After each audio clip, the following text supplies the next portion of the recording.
All right, here on this problem, we have been given x squared plus 3y squared plus 2y is equal to 10.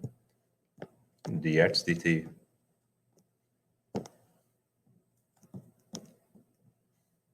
is equal to 2, and x is 3, when y is 1. And so we want to take the derivative of this, and we want to find dy dt. That's what we're looking for, dy dt. Now, in order to find dy dt here, we're going to have to use the chain rule in order to find it here. And using the chain rule, that just means the derivative of x is 1 dx dt, okay, because it's a function of t.